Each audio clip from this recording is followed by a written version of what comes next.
Cycle चलाते चलाते रघु ने एक बार आसमान की ओर देखा। उसने देखा कि राख के रंग का आसमान बादलों से घिर रहा है। चारों ओर की हवा जैसे थम गई हो। उसे समझ में आ गया कि तूफान आने वाला है, लेकिन कुसुमपुर पहुंचना अभी भी बहुत दूर था। रघु ने पैडल पर जोर से दबाव डाला, लेकिन वो ज्यादा दूर तक जा नहीं पाया। अचानक जोर का तूफान आ गया, साथ ही लगातार तेज बिजली कड़कने लगी और थोड़ी ही देर में मूसलधार बारिश शुरू हो गई। सामने का रास्ता बारिश की परत में छिप गया। रघु ने कोई और उपाय ना देखकर एक घने पेड़ के नीचे शरण ली, लेकिन फिर भी वह बारिश की मार से बच नहीं सका। हे भगवान, इस तूफान को रोको, मेरी रक्षा करो।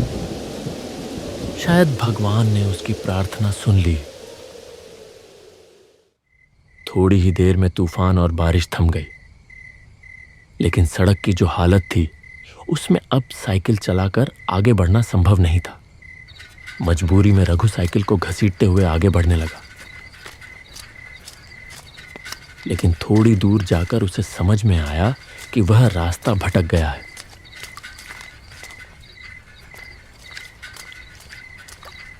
यह रास्ता कुसुमपुर का नहीं है।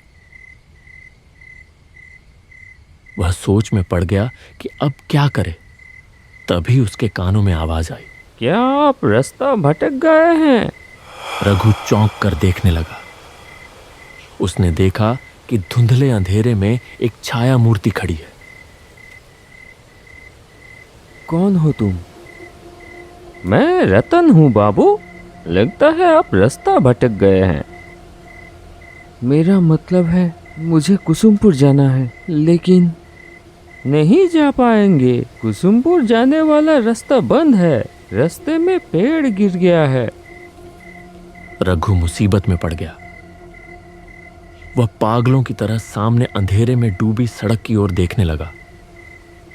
यहीं पास में मेरी चाय की दुकान है।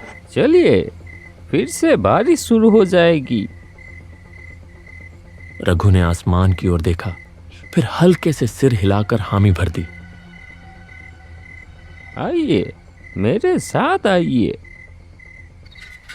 रघु ने अपने दुविधा भरे मन के साथ उसका पीछा किया, और जैसे जैसे वह आगे बढ़ता गया उसे कुछ महसूस होने लगा। जिस वक्त से वह आदमी उसके पास आया है, तभी से रघु को भीगी हवा में किसी जले हुए चीज की गंध आ रही थी। क्या हुआ? जल्दी कीजिए। हाँ, आता हूँ। साइकिल लेकर वह तेजी से आगे बढ़ा। थोड़ी दूर जाते ही उसने एक गांव का पेड़ देखा। पास ही एक झोपड़ी नुमा घर था। वहां किसी हैरिकेन जैसी चीज की लौ जल रही थी। रतन ने फिर से आवाज दी, आइए बाबू, यही मेरी चाय की दुकान है। रघु ने साइकिल को गांव के पेड़ से टिका दिया और झोपड़ी के चौखट पर आकर खड़ा हो गया। उसने देखा कि एक तरफ एक चूल्हा है और उसके चारों ओर चाय बनाने का सामान रखा है। रघु हैरान हो गया यह सोचकर कि इतनी सुनसान जगह पर इस चाय की दुकान में आखिर चाय पीने कौन आता होगा। रतन एक मोड़ा ले आया। बैठिए बाबूजी, मैं चाय लाता हूँ। रघु अपनी गोद में रखे थैले को कसकर पकड़कर बैठ गया। बाहर फिर से तूफान शुरू हो रहा था। बिजली चमक रही थी और गड़गड़ाहट के साथ कड़क रही थी। ये लीजिए चाय। आप बहुत भीग गए हैं, ये पीजिए, अच्छा लगेगा। इतनी जल्दी चाय बनाकर ले भी आया। हैरानी की बात थी, हल्की हल्की बारिश शुरू हो गई।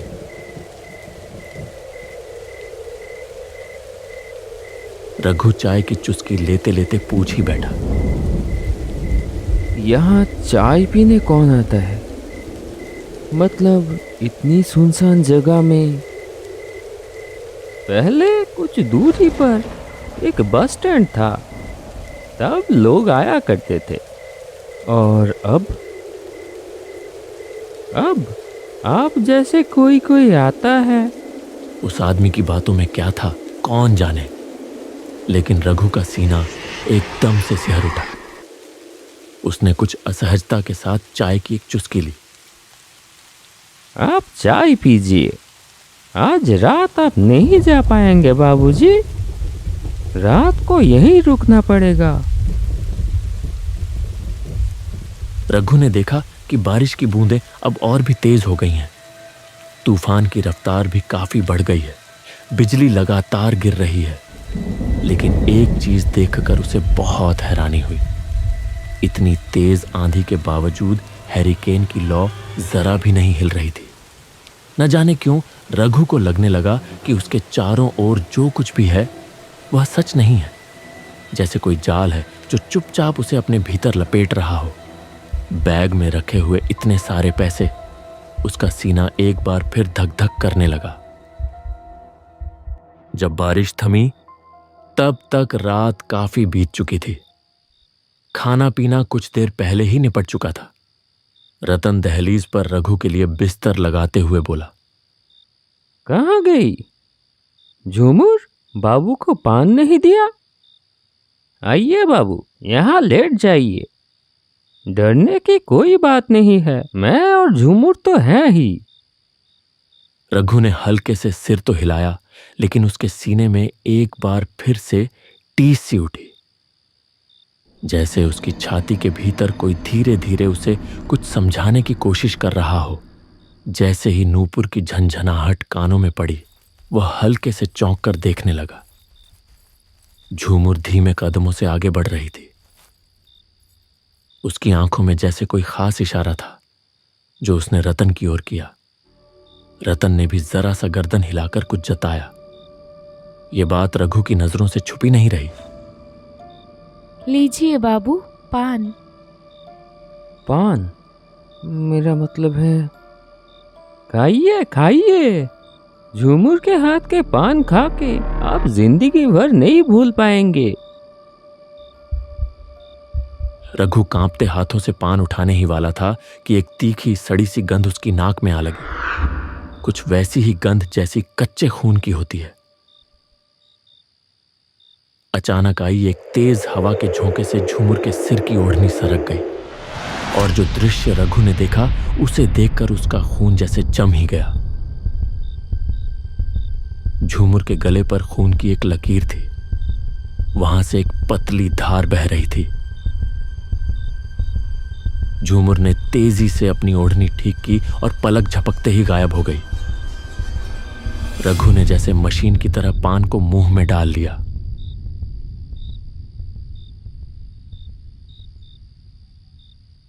रतन हैरिकेन की लौ धीमी कर कमरे के अंदर चला गया।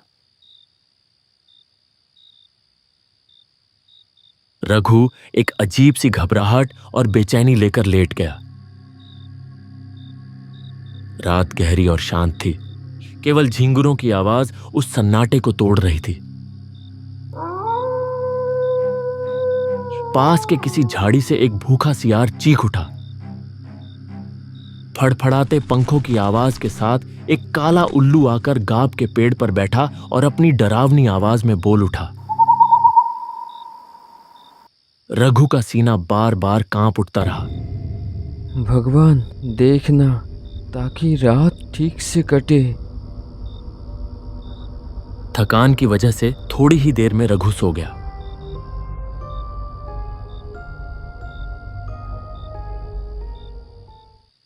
अचानक एक डरावनी चीख चारों ओर गूंज उठी।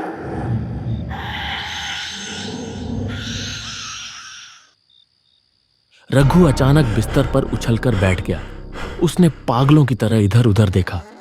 तभी उसके कानों में एक कराहती चरमराती सी आवाज पड़ी।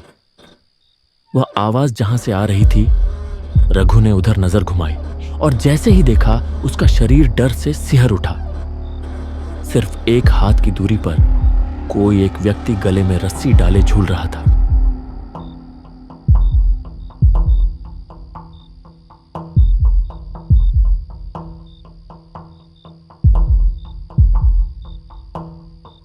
क्या हुआ बाबूजी? कोई बुरा सपना देख लिया क्या?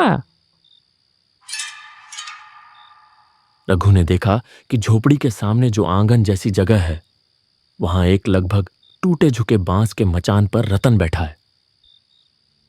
उसने एक बार फिर धीरे से गर्दन घुमाकर उस ओर देखा, जहां कुछ देर पहले कोई गले में रस्सी डालकर झूल रहा था।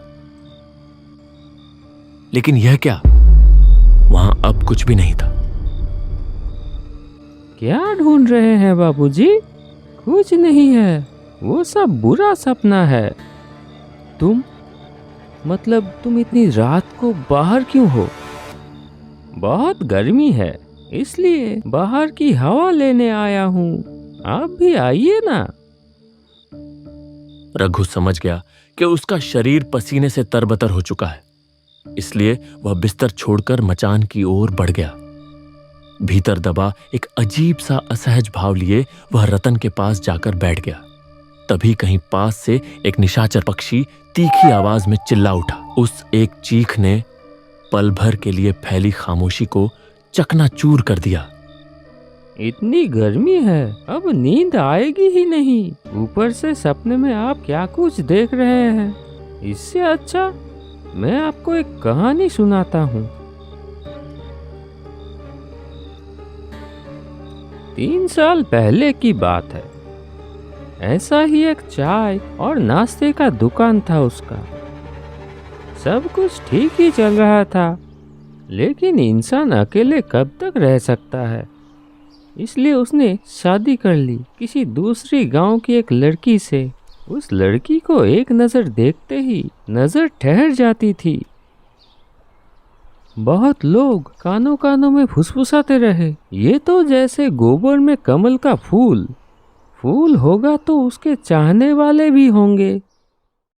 खैर, दुकान में भीड़ बढ़ने लगी और उसकी बीवी ने भी हाथ बटाना शुरू कर दिया। उसकी चाय की दुकान में शंकर रोज चाय पीने आने लगा। एक कप चाय पीता था, लेकिन 1.5-2 घंटे तक बैठा रहता। उसकी बीवी की तरफ उसका नजर है, ये समझ में आ रही थी उस आदमी को। लेकिन नई दुल्हन के बारे में ऐसा कुछ सोचने को उसका मन नहीं मान रहा था। इतनी सुंदर पत्नी के बारे में कोई आदमी कैसे सोच सकता है ये सब? वो आदमी भी नहीं सोच सका। ऐसे ही दिन कट रहे थे। एक दिन दोपहर के बाद वो बाजार जाने के लिए निकला। मैं चलता हूँ, आखिरी बस में लौटूंगा। शाम को दुकान खोलने की जरूरत नहीं है। अच्छा ठीक है, अच्छे से जाना। बाजार में खरीदारी करते करते वो समझ गया कि तूफान आने वाली है, इसलिए जल्दी सामान लेकर वो पहली वाली बस पकड़ ली।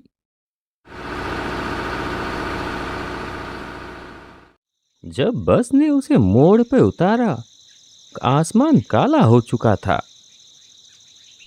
एक बार आसमान की तरफ देखा और तेजी से घर की तरफ चल दिया। लगता है बारिश होने वाली है। बीवी अकेली है, अकेले डर जाएगी। लेकिन तब तक उसने सोचा भी नहीं था कि थोड़ी देर में क्या होने वाला है। आंगन में आते ही घर के अंदर से एक दबा दबा हंसी की आवाज आने लगी।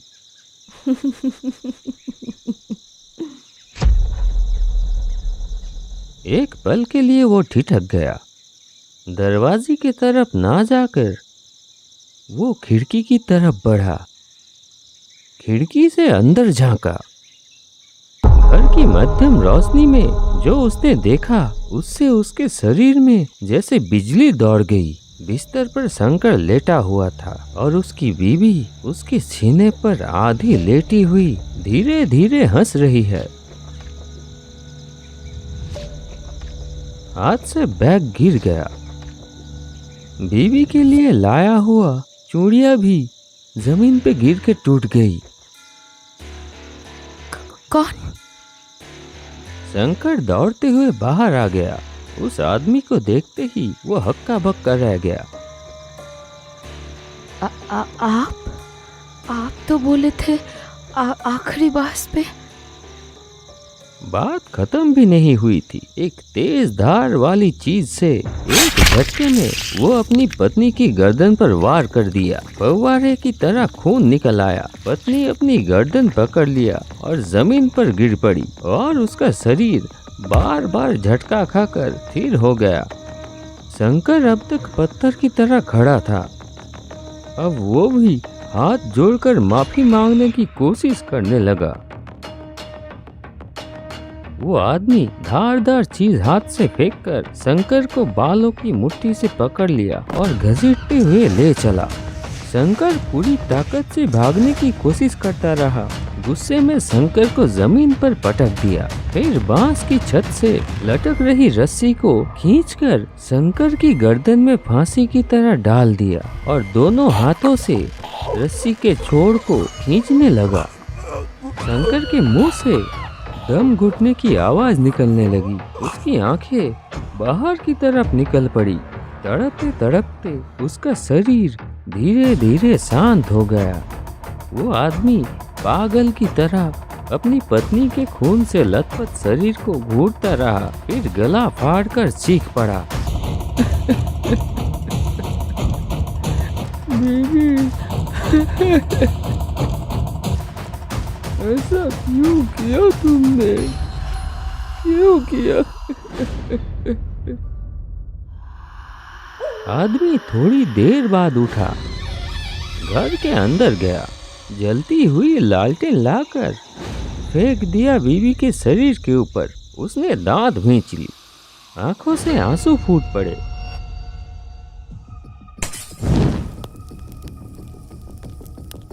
कड़कती आवाज के साथ बिजली गिरी। तेज आंधी ने आग को पूरे झोपड़े में फैला दिया। धधकती आग में वो आदमी भी जलने लगा, एक भयानक मृत्यु चीख के साथ। रघु जैसे किसी गहरे सम्मोहन में डूब गया था। जाइए बाबू, तैयार हो जाइए, थोड़ी देर में सुबह हो जाएगी और हमें भी तो जाना होगा। रघु ने अब और बात नहीं बढ़ाई। रात जैसे तैसे कट ही गई थी।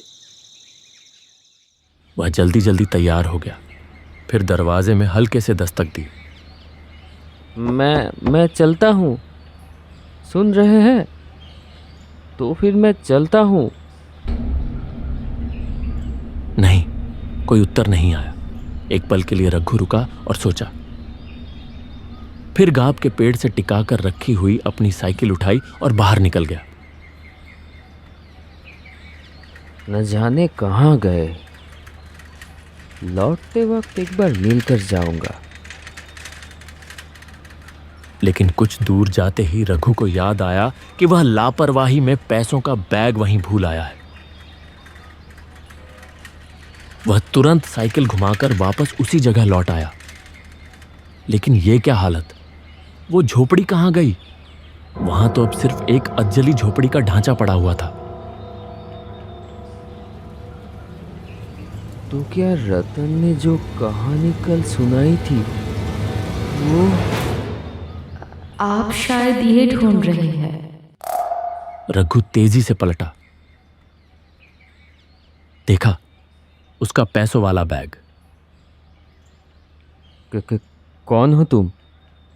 मैं? झूठ। तेज हवा के झोंके से ओढ़नी हट गई।